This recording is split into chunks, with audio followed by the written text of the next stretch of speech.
یہ حضور مفتی اعظم ہند کی ولادت کے وقت اعلیٰ حضرت عظیم البرکت نے عرض کیا. اب اس شعر کا مطلب الگ ہوتا ہے. لوا کے تالے ثنا میں کھولے رضا کی زبان تمہارے لیے تمہارے لیے تمہارے لیے. آقا کریم صلی اللہ علیہ وسلم کی بارگاہ میں جب ہم غلاموں کی حاضری ہو تو ہم سب اس طرح سے عرض کریں. میرے آقا صلی اللہ تعالی علیہ وسلم کا اب کریمانہ حال دیکھو. سرکار اپنا سر سجدہ میں رکھیں گے. میرے سرکار رب کا سجدہ قیامت کے میدان میں کریں گے. آپ کا سر کریم 7 دن 7 رات سجدہ میں رہے گا. اللہ تعالیٰ کا ارشاد ہوگا یا محمد ارفع راسکا، محمد اپنے سر کو اٹھاؤ، کہو تمہاری بات سنی جائے گی، مانگو تمہیں دیا جائے گا، تم بخشش جس کی چاہو بخشا جائے گا. 3 اعلان محبوب کے لیے قیامت کے دن ہوگا.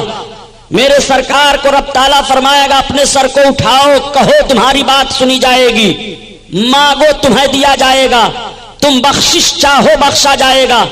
میرے سرکار اب دیکھیے کہتے کیا ہے رب کی بارگاہ میں، مانگتے کیا ہے رب کی بارگاہ میں، اور کس کی بخشش چاہتے ہیں رب کی بارگاہ میں. میرے سرکار اپنے سر کریم کو سجدہ سے اٹھائیں گے، خوشی کے آنسو جاری ہوں گے نگاہ نبوت سے. میرے آقا ارشاد فرمائیں گے اب تمہیں گھبرانے کی ضرورت نہیں ہے. مغفرت کی بشارت عطا فرمائیں گے گنہگاروں کو، پاپیوں کو. تو گنہگار پاپی خاطی بخشش کی بشارت سننے کے بعد مسکرا اٹھیں گے. اعلیٰ حضرت عظیم البرکت اسی کی ترجمانی فرماتے ہیں.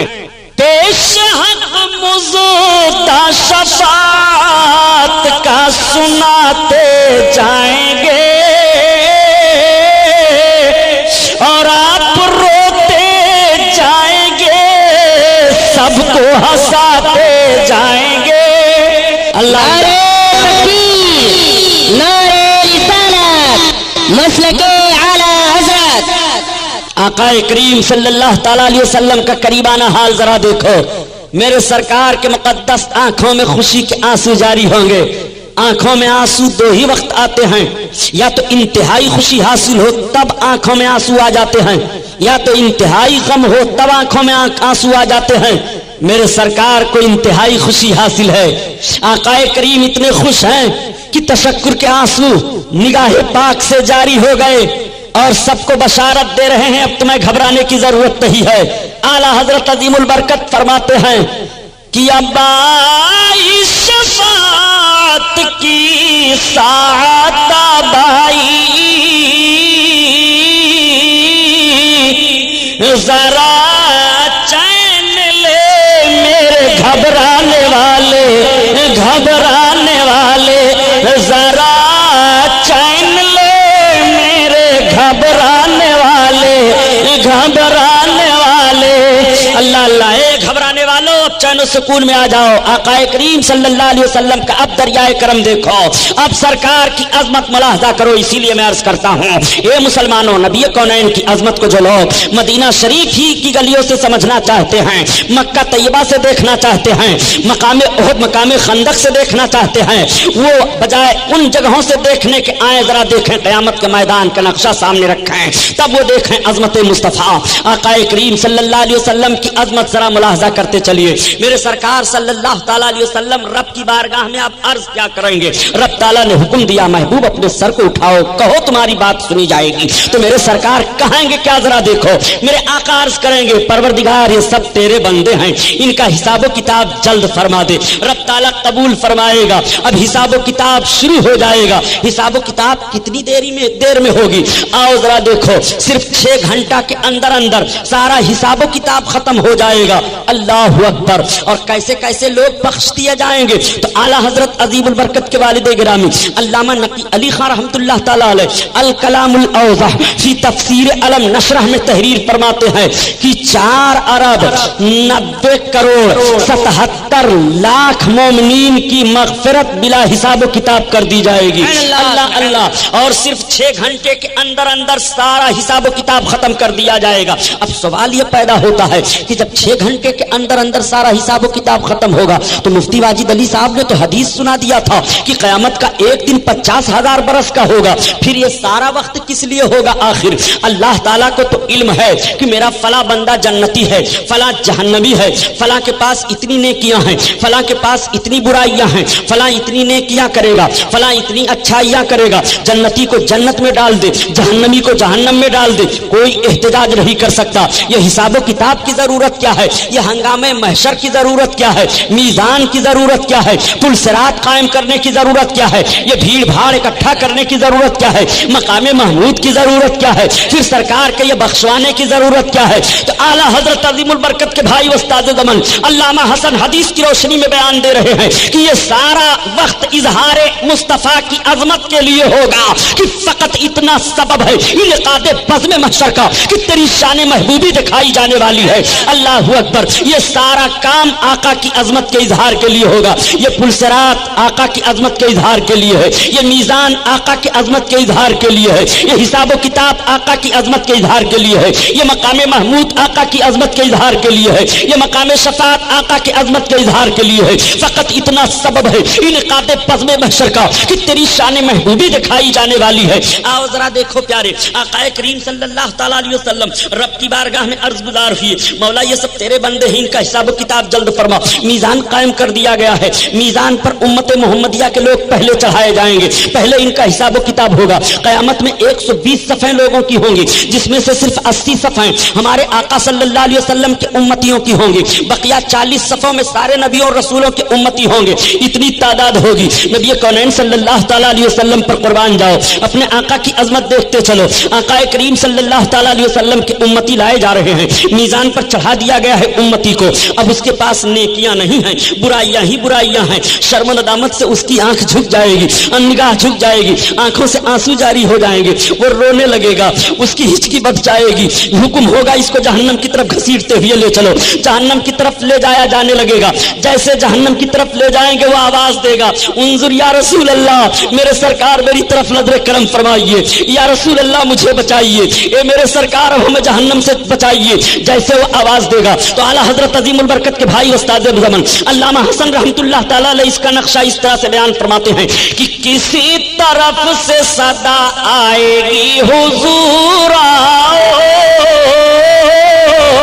نہیں تو دم غریبوں کا فیصلہ ہوگا، نہیں تو دم غریبوں کا فیصلہ ہوگا.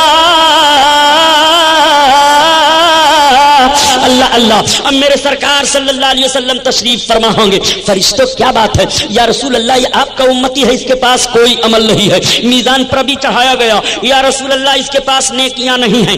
آقا کریم صلی اللہ تعالیٰ علیہ وسلم فرمائیں گے واپس کرو. اب فرشتے دیکھ رہے ہیں، حکم رب کا ہوا ہے جہنم کی طرف لے جاؤ، محبوب کا حکم ہو رہا ہے واپس کرو. اب فرشتے دیکھ رہے ہیں، تب تک غیب سے ندا آئے گی، اے میرے فرشتوں میرے محبوب کا کہا مانو، میرے محبوب کی اطاعت کرو. اللہ اللہ. اب میزان کی طرف پھر سے لے جایا جائے گا، اور میزان پر جیسے چڑھایا جائے گا تو اب نیکیاں ہی نیکیاں ہیں، برائیاں ختم ہو گئی. فرشتے حیران ہو کر کے عرض کریں گے یا رسول اللہ، ابھی جب میزان پر چڑھایا گیا تو اس کے پاس نیکیاں نہیں تھی، یا رسول اللہ یہ نیکیاں ہی نیکیاں کیسے آ گئی؟ تب تک ندا آئے گی، اے میرے فرشتوں میری رحمت کو یہ گوارا نہیں ہے کہ میرا محبوب میزان کے قریب کھڑا ہو کر کے قیام فرما ہو اور اس کے امتی کے اعمال تولے جا رہے ہوں تو محبوب کے سامنے امتیوں کے برے اعمال دکھائے جائیں. میں نے اپنے محبوب کی عظمت کے اظہار کے لیے اس کے سارے بدعمالیوں کو نیکیوں میں بدل دیا.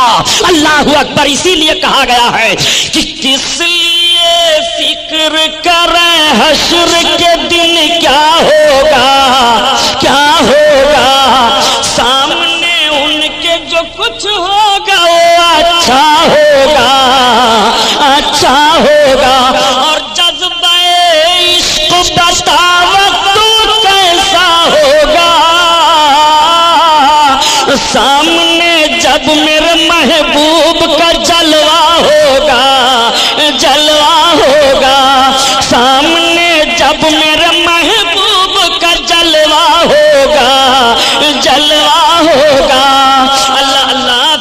ملاحظہ فرمائیے، یہ عظمت مصطفیٰ ہے آقا کریم صلی اللہ تعالیٰ علیہ وسلم کا دوسرا امتی میزان پر چڑھایا جائے گا۔ امتی کے پاس عمل نہیں ہے، اس کے پاس بھی برائیاں ہی برائیاں ہیں، گناہ کا دفتر اس کے سامنے رکھ دیا جائے گا۔ یہ دیکھ تیرے گناہ کا دفتر ہے، یہ دیکھ تیرے کالے کالے کارنامے ہیں جو تم نے دنیا میں کیا تھا اور سوچا تھا کہ میرے گناہوں کو کوئی نہیں دیکھ رہا ہے۔ اے خدا کے بندو، گناہوں کو چھوڑ دو، خدا کی قسم زمین کے جس حصہ پر تم پاپ کر رہے ہو، کل قیامت کے دن زمین کا یہ حصہ گواہی دے گا تمہارے خلاف۔ اے میرے پروردگار، تیرے بندے نے مجھ پر یہ جرم کیا ہے، میرے اوپر یہ خطا کی ہے، تمہارے جسم کے اعضاء بول پڑیں گے تمہارے خلاف۔ خطاؤں سے توبہ کر لو، اپنے گناہوں سے معافی مانگ لو رب کی بارگاہ میں۔ آؤ ذرا دیکھو، نبی کونین صلی اللہ تعالیٰ علیہ وسلم کو پھر وہ پکارے گا، یا رسول اللہ ہمارے پاس نیکیاں نہیں ہیں، اے میرے سرکار، اے میرے آقا اب ہمارے کام آؤ۔ میرے سرکار صلی اللہ تعالیٰ علیہ وسلم تشریف فرما ہوں گے، فرشتوں سے ارشاد فرمائیں گے کیا ہے، عرض کریں گے یا رسول اللہ یہ آپ کا امتی ہے، یہ آپ کے امتی کا عمل نامہ ہے، ملاحظہ فرمائیے، یہ اس کے کالے کالے کرتوت ہے ذرا دیکھیے، یہ اس کے اعمال ہے، ملاحظہ فرمائیے۔ میرے آقا صلی اللہ علیہ وسلم ارشاد فرمائیں گے اللہ کے فرشتوں اس کو بند کرو، اس کو وہ بند کر لیں گے۔ اعلیٰ حضرت عظیم البرکت اسی کی ترجمانی فرماتے ہیں کہ دی ہے خدا نے دامن محبوب کو، اور جرم کھلتے جائیں گے آقا چھپاتے جائیں گے، جرم کھلتے جائیں گے آقا چھپاتے جائیں گے۔ اللہ اللہ اللہ اکبر، یا رسول اللہ، زندہ باد زندہ اب رنگایا ہے ان لوگوں کو، اپنے آقا کی عظمت کو سن لو۔ عظمت مصطفیٰ اگر آپ کے ذہن و فکر میں ہو تو دیوبندی دیوبندی وہابی سہابی لہابی کھہابی سب کچھ نہیں، یہ دنیا کی سب سے بڑی بدماش قوم ہے۔ اگر ان کی بدماشیوں کو دیکھنا ہو تو صرف ان کی ایک بات میں بتاؤں گا اخیر میں، آپ تعجب کرو گے یہ کتنی بڑی بدماش جماعت ہے، اور بھارت میں مسلمان خوش عقیدہ جماعت اہل سنت جماعت کے لیے یہ کس طرح سے منحوس ثابت ہوئے ہیں۔ میرے دوستو، یہ عظمت مصطفیٰ اس لیے بیان کر رہا ہوں کہ ذرا دیکھو اور اعلیٰ حضرت کو سمجھو، سرکار کے عاشق ہیں، انہوں نے اپنے آقا کی عظمت کو سیرت کو کس طرح سے بیان کیا۔ میرے سرکار صلی اللہ علیہ وسلم کا امتی پھر میزان پر چڑھایا گیا، تولے جا رہے ہیں اعمال، نیکیاں نہیں ہیں، زنجیروں میں جکڑ دیا جائے گا، اسیر کر لیا جائے گا، بندی بنا لیا جائے گا، لے کر کے جیسے اس کو چلیں گے پکارے گا یا رسول اللہ انظر حالنا، میرے سرکار دیکھو ہمیں یا رسول اللہ۔ آپ ہی نے فرمایا تھا کہ شفاعتی لأہل الکبائر من امتی، ہے میرے آقا، میرے سرکار اب مجھے بچاؤ۔ میرے آقا صلی اللہ تعالیٰ علیہ وسلم تشریف فرما ہونے لگیں گے، گناہگار کہے گا فرشتوں سے ذرا ٹھہر جاؤ، رک جاؤ، فرشتے کہیں گے کیوں؟ وہ بول پڑے گا اعلیٰ حضرت کی زبان میں، دیکھو وہ مسکراتے ہم اسیروں کی طرح، اور خرمن سیاں پر اب بجلی گراتے جائیں گے۔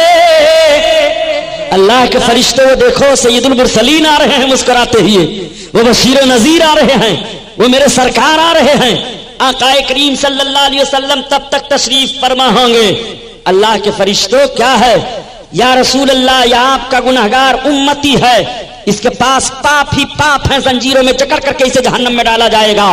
ارشاد فرمائیں گے اللہ کے فرشتوں اس کے زنجیروں کو کھول دو، اس کی کڑیاں توڑ دو۔ اعلیٰ حضرت عظیم البرکات اسی کو بیان فرماتے ہیں کہ ٹوٹ جائیں گے گناہ گاروں کے فوراً قید و بند، اور حشر کو کھل جائے گی طاقت رسول اللہ کی، حشر کو کھل جائے گی طاقت رسول اللہ کی۔ اللہ اللہ آقا کریم صلی اللہ علیہ وسلم کی طاقت ملاحظہ کرو، سرکار کی عظمت کو دیکھو، یہ قیامت کا میدان ہے۔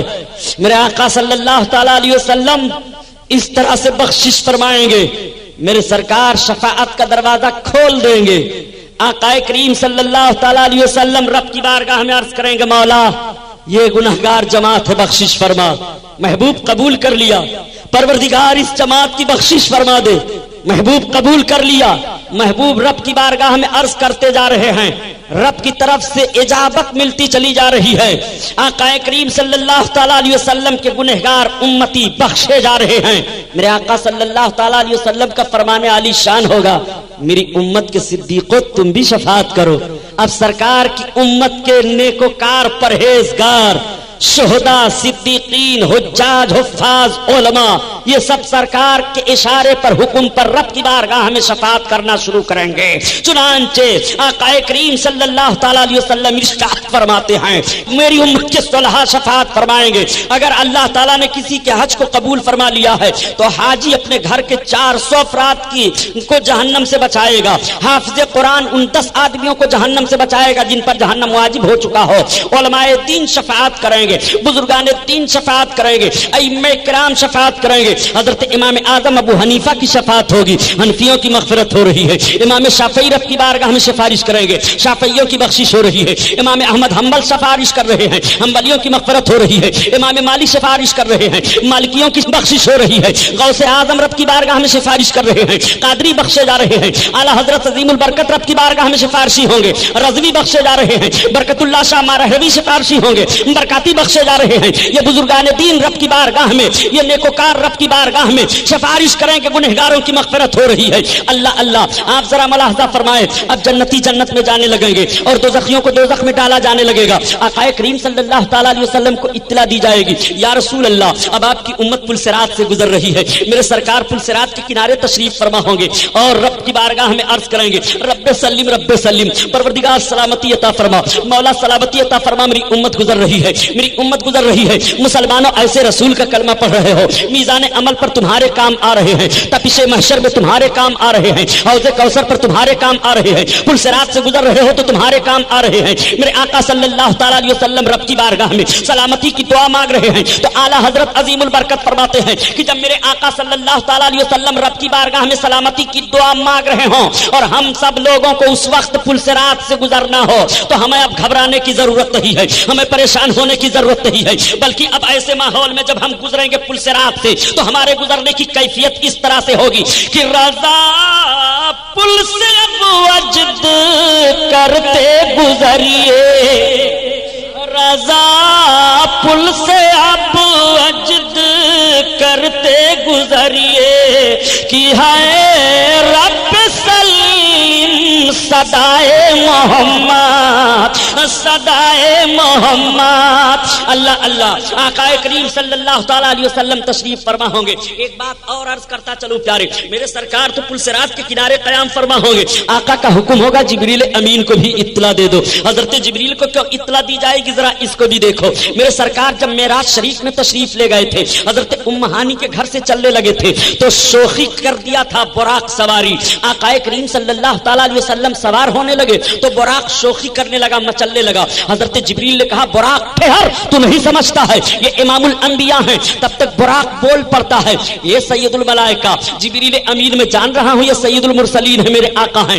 میں گستاخی کی بنیاد پر شوخی نہیں کر رہا ہوں بلکہ میرا مچلنا اس لیے ہے کہ جیسے آج میرے سرکار میرے اوپر سوار ہو کر کے خدا کے قرب میں چل رہے ہیں ایسے قیامت کے میدان میں میرے سرکار جب قیامت کے میدان سے تشریف لائیں جنت میں تو مجھے پر سوار ہو کر کے تشریف لائیں. آج میں سرکار کی بارگاہ میں یہ بھیک مانگ رہا ہوں. میری تمنا ہے آپ سرکار سے کہہ دیجئے. تب تک حضرت جبریل عرض کرتے ہیں یا رسول اللہ آپ سن رہے ہیں براق کیا کہہ رہا ہے. اب ذرا ملاحظہ فرما براق خود بھی تو سرکار سے عرض کر سکتا تھا لیکن درمیان میں حضرت جبریل کا واسطہ بنا رہا ہے اور حضرت جبریل سے کہہ رہا ہے اے سید الملائکہ آپ کہہ دیجئے سرکار سے کہ کل قیامت کے میدان میں بھی میرے آقا مجھے کو سواری ہونے کا شرف بخش دے. تو اللہ کے رسول صلی اللہ علیہ وسلم سے حضرت جبریل عرض کرتے ہیں یا رسول اللہ سن رہے ہیں آپ براق کیا کہہ رہا ہے. آقا نے فرمایا ہاں جبریل میں نے سن لیا. جبریل اس سے کہہ دو کہ قیامت کے دن میں اسی پر سوار ہو کر کے جنت میں جاؤں گا. اس کی یہ بھی تمنا پوری کر دی جا رہی ہے.